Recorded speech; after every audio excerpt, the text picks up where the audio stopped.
Baik, Assalamualaikum warahmatullahi wabarakatuh. Perkenalkan sebelumnya, Waalaikumsalam. kami dari kelompok 3 akan menampilkan laporan hasil observasi di SMA Pembangunan Laboratorium UNP.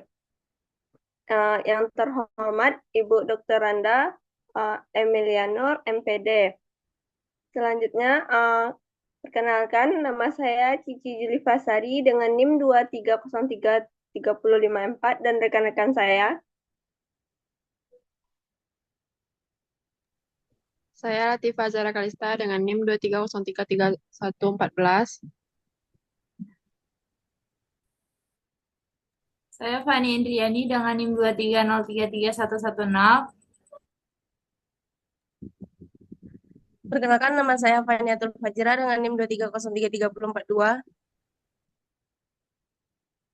Baik, lanjut saja dengan pertama identitas yang akan dijelaskan oleh si Tipa. Kepada Tipa, silakan.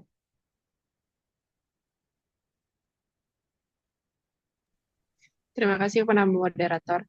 Jadi identitas dari laporan yang kami lakukan itu dilakukan pada tanggal 2 Mei 2025 pada hari Jumat dengan waktu jam 10 pagi sampai jam 11 pagi. Yang berlokasi di SMA Pembangunan Laboratorium UNB dengan alamat Kompleks Kampus Jalan Profesor Dr. Hamka.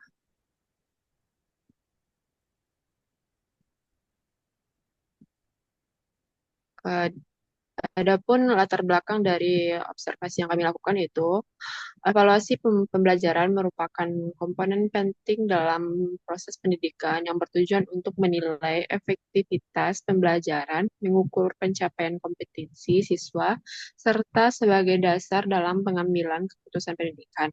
Dalam konteks pembelajaran fisika di tingkat sekolah menengah atas atau SMA, evaluasi tidak hanya mencakup penguasaan konsep teoritis, tetapi juga kemampuan berpikir secara kritis, pemecahan masalah, dan keterampilan praktikum. Sebagai calon pendidik, mahasiswa program studi pendidikan fisika perlu memahami secara langsung bagaimana evaluasi pendidikan diterapkan di lapangan. Oleh karena itu, melalui mata kuliah evaluasi pembelajaran fisika, mahasiswa diberi kesempatan untuk melakukan observasi ke sekolah-sekolah khususnya tingkat SMA, guna untuk mengamati dan menganalisis praktik evaluasi yang dilakukan oleh guru fisika.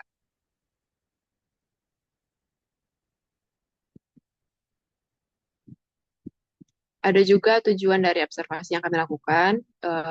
Observasi yang kami lakukan itu bertujuan pertama itu mengidentifikasi bentuk dan pendekatan evaluasi pembelajaran yang diterapkan oleh guru fisika di SMA dalam konteks kurikulum merdeka. Yang kedua itu mengamati penerapan asesmen diagnostik, formatif, dan sumatif, serta bagaimana guru ini menggunakan hasil evaluasi untuk memberikan umpan balik dan melakukan tindak lanjut pembelajaran. Yang ketiga, menelaah karakteristik dan kualitas instrumen evaluasi, termasuk soal tes, lembar observasi, rubrik penilaian, dan lain-lain yang digunakan dalam pembelajaran fisika. Yang keempat, menggali pengalaman nyata guru dalam menyusun dan melakukan evaluasi, termasuk tantangan yang dihadapi dan strategi mengatasinya di kelas yang beragam. Yang kelima itu meningkatkan wawasan dan kompetensi mahasiswa dalam merancang, mengimplementasikan, dan merefleksikan evaluasi pembelajaran fisika yang bermakna dan kontekstual sesuai dengan perkembangan kurikulum terkini.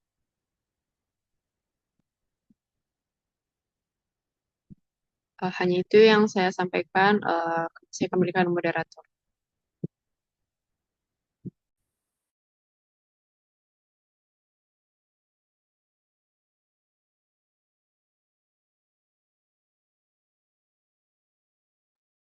Baik, terima kasih dari Tipa. Materi selanjutnya yang akan dijelaskan oleh Fani. Kepada Fani, dipersilahkan. Baik, terima kasih moderator atas kesempatannya.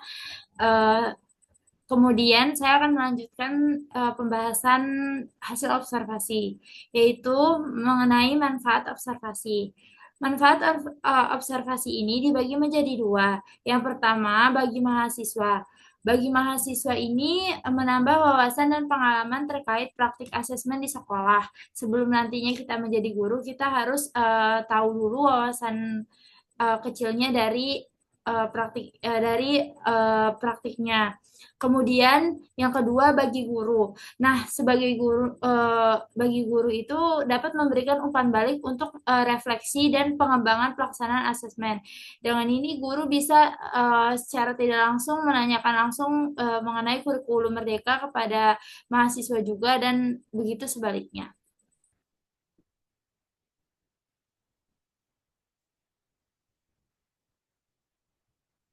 Kemudian yaitu ada mengenai objek observasi.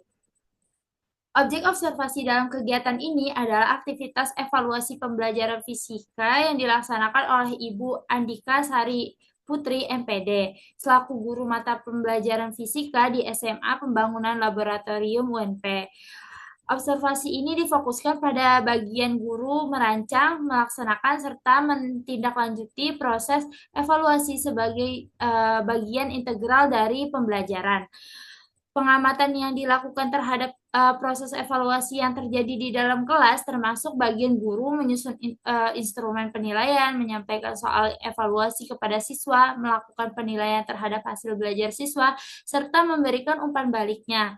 Selain itu, keterlibatan siswa dalam proses evaluasi juga menjadi perhatian seperti respon siswa terhadap instrumen evaluasi, tingkat partisipasi dalam tugas-tugas evaluatif, serta dampak evaluasi terhadap pemahaman mereka terhadap materi fisika. Kemudian yaitu lingkungan tempat observasi ini adalah ruang kelas atau laboratorium fisika di SMA Pembangunan Laboratorium UNP yang merupakan bagian dari fasilitas pembelajaran fisika. Seluruh aktivitas ini diamati untuk memperoleh pemahaman yang komprehensif mengenai pelaksanaan evaluasi pembelajaran fisika di tingkat SMA dan sebagai bahan refleksi bagi mahasiswa dalam mengembangkan kompetensi profesional sebagai calon pendidik. Kemudian saya kembalikan kepada moderator.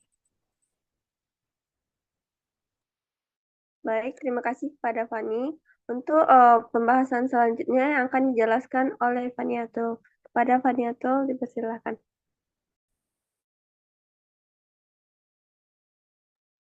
Baik, terima kasih moderator. Saya akan menjelaskan tentang metode observasi. Dalam kegiatan ini digunakan metode observasi langsung, yaitu teknik pengumpulan data dengan cara mengamati secara langsung proses pembelajaran di dalam kelas. Pengamat hadir secara fisik di ruang kelas saat pembelajaran fisika berlangsung, tanpa menggunakan alat bantu atau perantara seperti video, wawancara, atau kuesioner. Metode ini sangat efektif untuk mengetahui kondisi pembelajaran yang sebenarnya, karena data yang diperoleh bersifat objektif dan mencerminkan suasana kelas secara utuh. Next.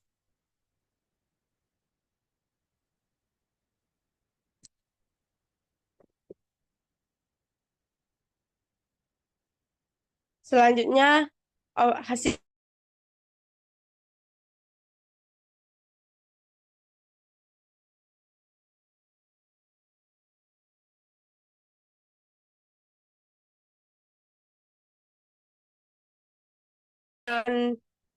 dibahas dengan pengetahuan yang sudah dimiliki siswa sebelumnya. Setelah itu, guru menjelaskan tujuan pembelajaran dan menyampaikan garis besar materi yang akan dipelajari.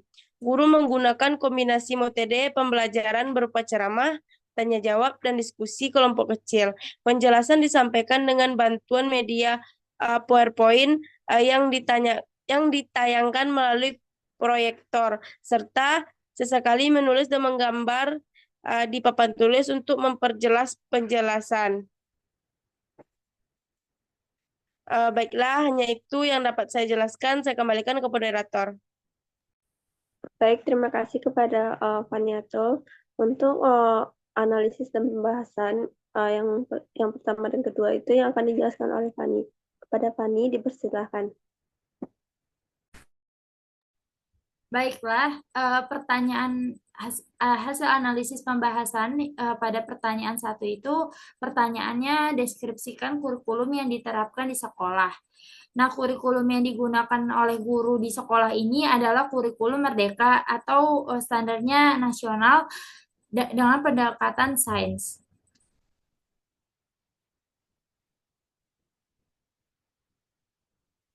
SMA Pembangunan Laboratorium UNP ini menerapkan kurikulum Merdeka dengan pendekatan saintifik ilmiah. Kurikulum ini juga dirancang untuk memberikan keluasan bagi guru dan sekolah dalam mengembangkan potensi peserta didik sesuai dengan minat, bakat, dan karakteristik dari mereka. Dalam praktik pembelajarannya, SMA Pembangunan ini mengintegrasikan pendekatan saintifik terutama pada mata pelajaran seperti fisika dan IPA. Pendekatan ini melibatkan langkah-langkah mengamati, menanya, mengeksplorasi, mencoba, menalar, dan mengkomunikasikan. Proses ini juga bagi siswa bertujuan untuk menumbuhkan kemampuan berpikir kritis, kreatif, dan logis pada siswa. Selain menekankan aspek akademik, kurikulum ini juga diarahkan untuk membentuk karakter siswa melalui penerapan nilai-nilai profil pelajar Pancasila seperti gotong royong, bernalar kritis, mandiri, dan beriman, serta bertakwa kepada Tuhan Yang Maha Esa. Sebagai sekolah laboratorium di bawah naungan Universitas Negeri Padang atau UNP, SMA ini juga mengembangkan model pembelajaran yang inovatif yang tidak hanya relevan secara teoritis, tetapi juga aplikatif dalam kehidupan nyata. Hal ini menjadikan kurikulum Merdeka yang diterapkan di sekolah sebagai sarana untuk mendorong pembelajaran yang lebih bermakna, konseptual, dan berorientasi pada masa depan siswa. Nah, pembahasan dari kelompok kami ini, penjelasan guru tentang penerapan kurikulum di SMA Pembangunan Laboratorium UNP ini sudah cukup menggambarkan semangat dari kurikulum tersebut. Dengan memberikan kebebasan pada guru dan sekolah mengembangkan potensi siswa sesuai minat dan bakat mereka. Guru juga menyampaikan bahwa pendekatan pembelajaran yang digunakan adalah pendekatan saintifik atau ilmiah yang mencakup kegiatan mengamati, menanya, mencoba, menalar, dan mengkomunikasikan. Ini sesuai dengan tujuan pembelajaran fisika dan IPA. Namun penjelasan tersebut masih terasa umum dan belum menggambarkan secara jelas bagaimana pelaksanaan di kelas. Ada 5 hal yang menjadi poin utama dari highlight kami sebagai yang menganalisis, yaitu yang pertama penjelasan guru masih bersifat teoritis. Guru ini masih menyebutkan langkah-langkah yang pendekatan saintifik, tapi tidak memberikan contohnya penerapannya dalam kegiatan pembelajaran sehari-hari. Seharusnya tuh guru memberikan contohnya, misalnya bagaimana siswa diajak mengamati, apakah mereka melakukan percobaan langsung di laboratorium, apakah mereka berdiskusi dalam kelompok, atau membuat laporan hasil pengamatan. Tanpa penjelasan seperti itu, sulit mengetahui apakah pendekatan tersebut benar-benar dilakukan atau hanya sebatas rencana dari guru. Yang kedua, guru juga menyebutkan bahwa nilai-nilai profil pelajar Pancasila yang seperti sudah dijelaskan tadi, yaitu diterapkan dalam pembelajaran. Namun pada nilai-nilai tersebut kurang ditanamkan dalam pembelajaran fisika. Misalnya bagaimana guru mengajarkan nilai gotong royong melalui kegiatan eksperimen atau proyek kelompok. Tanpa penjelasan ini, kesannya muncul adalah bahwa nilai tersebut hanya disebutkan sebagai formalitas saja, bukan sebagai bagian nyata dari proses pembelajaran. Yang ketiga, guru menyebutkan bahwa sekolah menerapkan model pembelajaran yang inovatif dan aplikatif. Namun kembali lagi tidak ada penjelasan atau contoh konkret mengenai inovasi yang dimaksud. Misalnya, apakah inovasi tersebut berupa penggunaan teknologi seperti simulasi fisika digital, menggunakan aplikasi atau web yang sering bisa dipraktikumkan secara digital, atau pembelajaran seperti berbasis proyek yang kaitannya erat dengan kehidupan sehari-hari siswa. Tanpa contoh pernyataan ini terdengar seperti slogan dan sulit dibuktikan. Kemudian pendekatan saintifik memang sangat baik, tetapi dalam praktik lapangan pendekatan ini sering tidak dijalankan secara penuh. Kadang siswa hanya sampai pada tahap mengamati dan menanya, tapi tidak benar-benar diajak untuk menalar atau mengkomunikasikan hasilnya.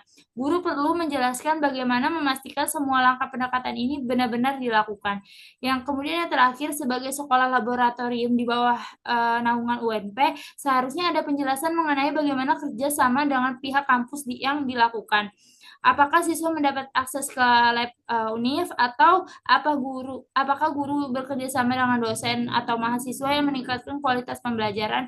Hal-hal seperti ini juga tidak dijelaskan atau digambarkan dari keunggulan sekolah sebagai sekolah laboratorium. Jadi kesimpulannya secara umum penjelasan guru ini sudah mencerminkan niat baik dan pemahaman tentang kurikulum mereka. Namun agar lebih meyakinkan atau bermanfaat, penjelasan tersebut sebaiknya dilengkapi dengan contoh nyata di lapangan, bukan hanya teori. Penjelasan yang konkret akan membantu pembaca memahami bagaimana kurikulum dan pendekatan saintifik benar-benar diterapkan di kelas, seperti bagaimana hasilnya terhadap perkembangan siswa. Ya, kemudian yang pertanyaan kedua adalah deskripsikan mengenai perencanaan asesmen pembelajaran guru, misalnya RPP pada kurikulum 2013 atau modul ajar pada kurikulum Merdeka. Karena tadi sudah ditetapkan kalau misalnya di SMA Pembangunan ini menggunakan kurikulum Merdeka, jadi asesmen yang digunakan itu adalah modul ajar. Di modul ajar ini guru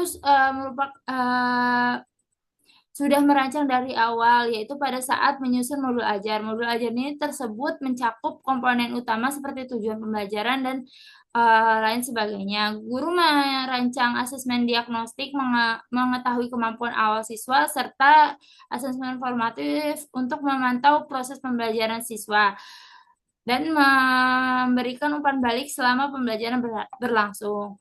Jadi kesimpulannya itu udah diterapkan semua yang mencakup dari modul ajar. Penjelasan dari kelompok ini adalah kelompok kami, yaitu di SMA Pembangunan Laboratorium ini menggambarkan pemahaman yang baik tentang konsep asesmen dalam kurikulum Merdeka. Guru menjelaskan bahwa asesmen tidak lagi menjadi kegiatan di akhir pembelajaran saja, melainkan dirancang sejak awal dalam modul pembelajaran. Nah, secara keseluruhan ini memang sudah disesuai dengan apa yang harus diterapkan pada modul ajar. Itu dia yang dapat saya sampaikan. Saya kembalikan kepada moderator. Baik, terima kasih untuk Fani. Untuk penjelasan selanjutnya yang akan dijelaskan oleh Tipa. Kepada Tipa dipersilakan.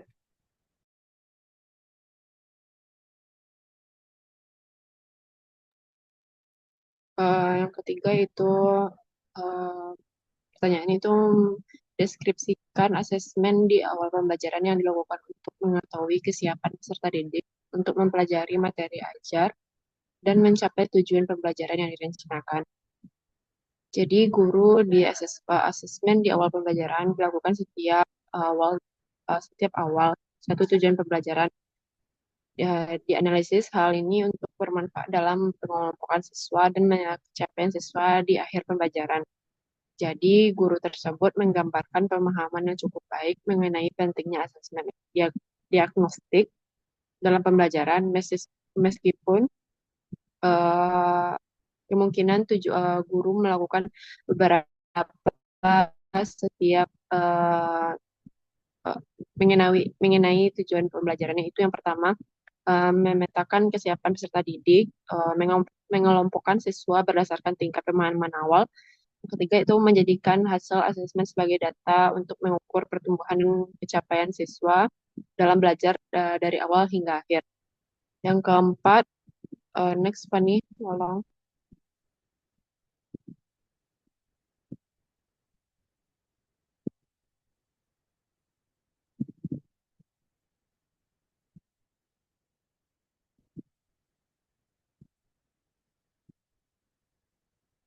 Yang keempat itu pertanyaan itu deskripsikan asesmen yang dilakukan selama proses pembelajaran. untuk mengetahui perkembangan peserta didik dan sekaligus memberikan umpan balik yang cepat. Jadi guru melakukan asesmen formatif untuk melihat ketercapaian siswa di tengah-tengah pembelajaran. Benar karena guru itu juga digunakan untuk mengetahui bagaimana proses perbaikan belajar dan mengajar secara langsung. Namun kita sebagai mahasiswa juga memberikan kritik itu kurangnya menonjol fungsi utama asesmen formatif. Kedua itu tidak disebutkan bentuk atau strategi asesmen atau contohnya kayak bagaimana praktek asesmen formatif itu. Yang ketiga itu kurangnya penekanan pada umpan balik. Jadi guru harus maksudnya dalam kritiknya itu tersebut serta nanti potong aja ya Van. Jadi kesimpulannya itu guru sudah menunjukkan pemahaman esensial mengenai fungsi asesmen formatif, tetapi dari perspektif kelompok masih terdapat beberapa kelemahan. Jadi kurangnya menggambarkan kolaborasi antar peserta didik dan guru, belum cukup mengangkat dimensi, kurang menyoroti keadilan, keberagaman dan strategi, belum menggali praktik umpan balik. Hanya itu dari saya kembalikan kepada moderator. Baik, terima kasih Dipa. Selanjutnya, pembahasan selanjutnya akan dijelaskan oleh Vaniatul. Kepada Vaniatul dipersilakan. Baik, terima kasih moderator.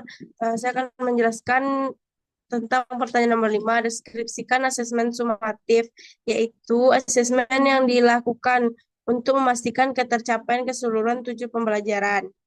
Ya, asesmen sumatif dilaksanakan setelah seluruh tujuan pembelajaran selesai, di mana asesmen sumatif itu adalah penilaian yang dilakukan setelah seluruh tujuan pembelajaran tercapai untuk memastikan bahwa peserta didik telah menguasai kompetensi secara menyeluruh. Dalam modul ajar energi alternatif, asesmen sumatif dilaksanakan setelah peserta didik menyelesaikan seluruh rangkaian kegiatan pembelajaran, termasuk pemahaman konsep, eksperimen, diskusi, dan proyek pembuatan produk teknologi seperti solar charger. Menurut modul ajar yang diberikan oleh Ibu Pendidikan, Ibu Fisika tersebut, asesmen sumatif mencakup 1, penilaian pemahaman sains, yang kedua, penilaian keterampilan proses, yang ketiga, instrumen penilaian terstruktur.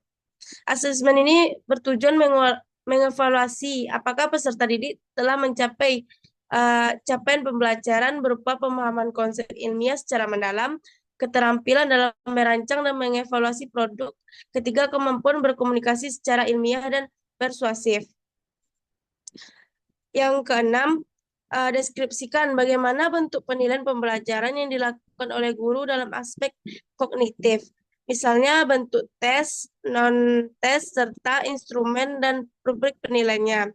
Untuk kognitif diadakan berupa tes tertulis dengan memperhatikan materi yang dipelajari serta tujuan pembelajaran. Dalam modul ajar energi alternatif, penilaian aspek kognitif dilakukan untuk mengukur pemahaman siswa terhadap konsep-konsep energi, transformasi energi, hukum kekekalan energi, serta pemanfaatan energi alternatif. Penilaian ini terbentuk tes tertulis dan dilakukan setelah kegiatan pembelajaran berlangsung, terutama pada pertemuan ke-9. Bentuk penilaian kognitif itu yang pertama tes tertulis formatif, yang kedua instrumen tes, yang ketiga rubrik penilaian. Baiklah, hanya itu yang dapat saya sampaikan. Saya kembalikan ke moderator. Baik, terima kasih kepada Vaniatul. Untuk pembahasan selanjutnya yaitu dari saya pertanyaan 7, yaitu deskripsikan bagaimana bentuk penilaian pembelajaran yang dilakukan oleh guru dalam aspek afektif, misalnya bentuk tes dan non-tes serta instrumen dan rubrik penilaian.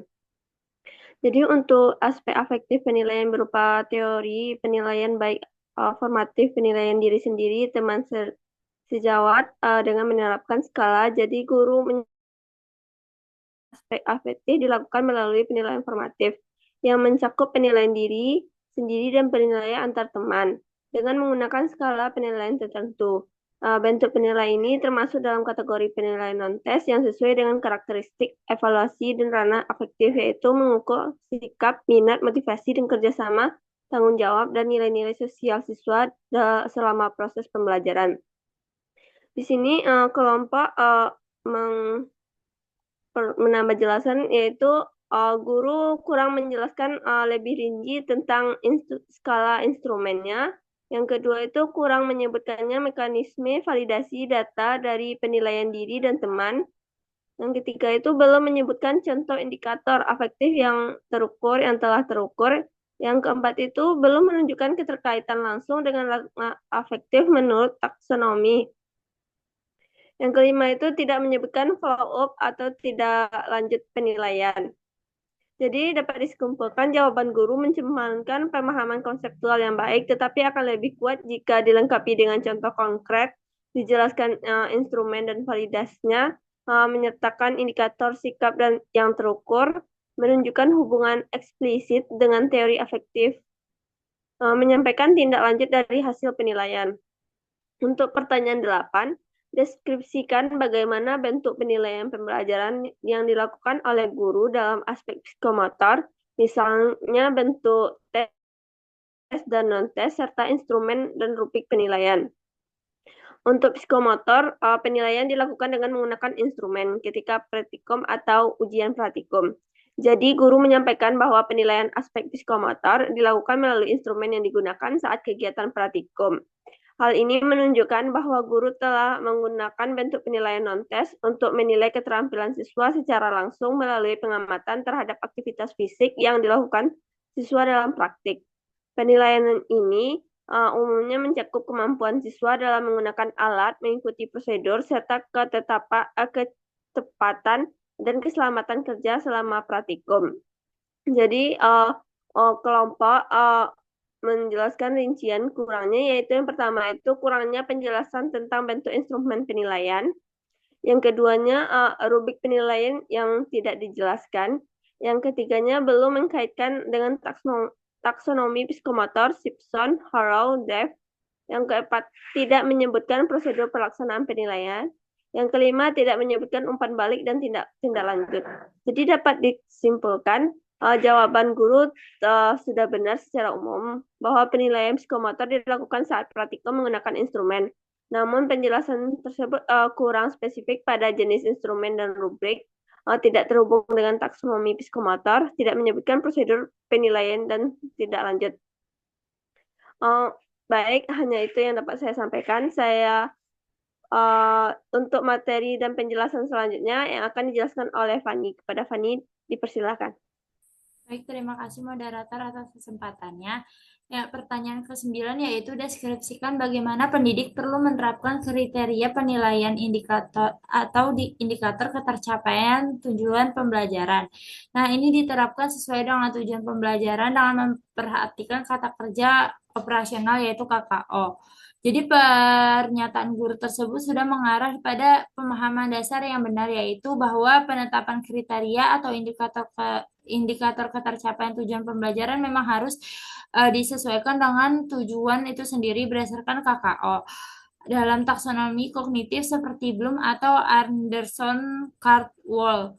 Namun sebagai mahasiswa calon guru, kami ingin memberikan beberapa catatan penguatan dari kritik. Nah, yang pertama itu pernyataannya terlalu umum. Yang kedua, belum menyinggung keterukuran measurable indikator. Yang ketiga, kriteria perlu dijabarkan dalam bentuk rubrik atau deskriptor. Dengan begitu, peserta didik akan lebih mudah memahami apa yang diterapkan dari mereka. Jadi, secara garis besar yaitu penerapan IKTP ini sesuai dengan tujuan pembelajaran dan juga memperhatikan KKO. Kemudian yang ke-10, pertanyaan nomor 10, yaitu deskripsikan bagaimana pengolahan dan pelaporan hasil asesmen. Laporan hasil asesmen ini diberikan kepada siswa dengan terlebih dahulu di analisis. Jadi pemahaman dasar yang benar yaitu bahwa hasil asesmen ini harus dianalisis terlebih dahulu sebelum dilaporkan kepada peserta didik. Namun sebagai mahasiswa calon pendidik, saya melihat bahwa penjelasan tersebut masih terlalu umum dan belum mencerminkan proses pengolahan dan pelaporan asesmen secara utuh. Yang menjadi kritik konstruktif dan penguatan yang perlu disampaikan, yang pertama itu belum menjelaskan bagaimana analisis yang dilakukan.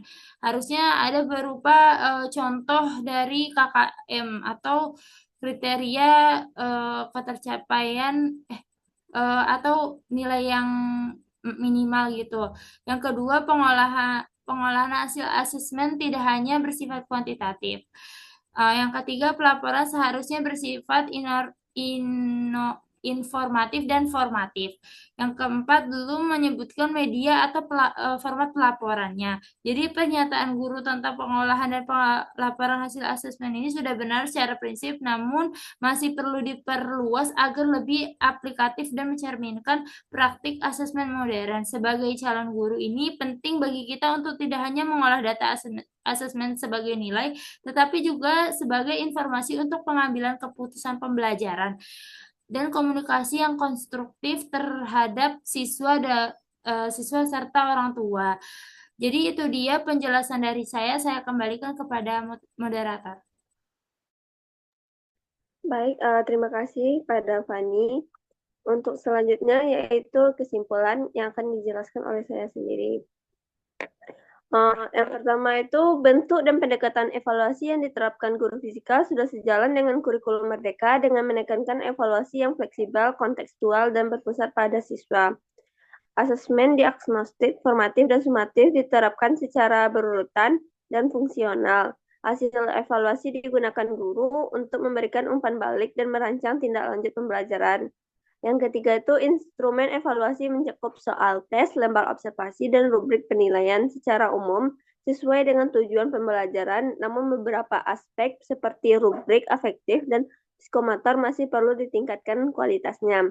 Yang keempat itu pengalaman guru menunjukkan bahwa tentang utama dan evaluasinya adalah keberagaman siswa dan keterbatasan waktu. Guru mengatasinya dengan strategi adaptif seperti diferensiasi dan kolaborasi. Yang kelima itu bagi mahasiswa, kegiatan ini memperluas wawasan dan keterampilan dalam merancang serta merefleksikan evaluasi pembelajaran fisika yang bermakna dan sesuai dengan perkembangan kurikulum terkini. Baik, hanya itu yang dapat kami simpulkan dari hasil observasi di SMA Pembangunan UNP. Sekian presentasi kami ucapkan. Assalamualaikum warahmatullahi wabarakatuh. Waalaikumsalam warahmatullahi wabarakatuh.